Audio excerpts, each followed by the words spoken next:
കഴുത്തുവേദനയോടൊപ്പം കണ്ണിന് പിന്നിൽ വേദന അനുഭവപ്പെടുന്നുണ്ടോ? കുറച്ചു നേരം കമ്പ്യൂട്ടറിൽ നോക്കിയിരുന്നാൽ കണ്ണ് വലിഞ്ഞു പിടിക്കുന്ന പോലെ തോന്നുക.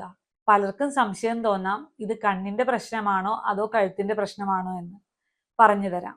ആദ്യം മനസ്സിലാക്കേണ്ടത്, എല്ലാ കണ്ണു രോഗങ്ങളും കണ്ണിന്റെ പ്രശ്നം കൊണ്ടാവണമെന്നില്ല. പലർക്കും കഴുത്തിലുണ്ടാകുന്ന മസിലുകളുടെ സമ്മർദ്ദം കൊണ്ടും ഒപ്പം തന്നെ സെർവൈക്കൽ പ്രശ്നങ്ങൾ കൊണ്ടും കണ്ണിന് വേദന അനുഭവപ്പെടാറുണ്ട്.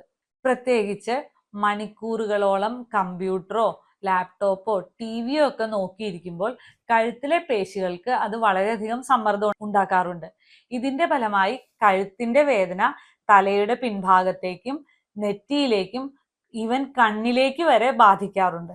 ചിലർ ഒപിയിൽ വന്ന് ഇത് കണ്ണിന്റെ ഉള്ളിൽ വേദനയാണെന്നോ അല്ലെങ്കിൽ കണ്ണിന് സമ്മർദ്ദം കൂടുതലാണെന്നോ പലപ്പോഴും കണ്ണ് വലിഞ്ഞു മുറുകുന്നത് പോലെയാണെന്നോ ഒക്കെ പറയാറുണ്ട്. ഇത്തരം വേദനയോടൊപ്പം കഴുത്ത് തിരിക്കാൻ ബുദ്ധിമുട്ട്, തോളിലേക്ക് വരുന്ന വേദന, തലവേദന, ഒപ്പം തന്നെ ദീർഘനേരം സ്ക്രീൻ ഉപയോഗിക്കുമ്പോൾ ഈ ലക്ഷണങ്ങൾ അധികരിക്കുക എന്നുള്ളവയൊക്കെ കാണാം.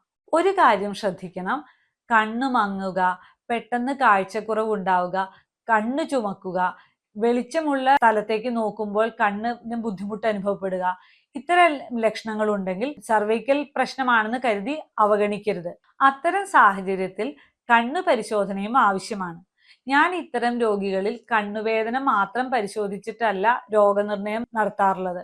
അവരിൽ കഴുത്തിന്റെ ചലനശേഷി എങ്ങനെയാണ്, കമ്പ്യൂട്ടറിന്റെ ഉപയോഗം എത്ര മണിക്കൂറാണ്, കഴുത്തിൽ നിന്ന് വേദന തോളിലേക്കും മറ്റും ഇറങ്ങുന്നുണ്ടോ, ആ വേദന കണ്ണിലേക്ക് പടരുന്നുണ്ടോ, തലവേദനയുണ്ടോ, സർവൈക്കൽ ഡിസ്ക് പ്രശ്നങ്ങളുണ്ടോ, ഇവയെല്ലാം വിലയിരുത്തിയാണ് ചികിത്സ നിശ്ചയിക്കാറുള്ളത്.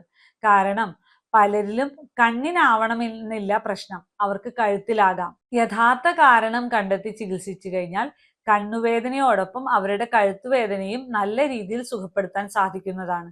നിങ്ങൾക്ക് കഴുത്തുവേദനയോടൊപ്പം കണ്ണിന് പിന്നിൽ വേദന അനുഭവപ്പെടാറുണ്ടോ? കമന്റ് ചെയ്യൂ.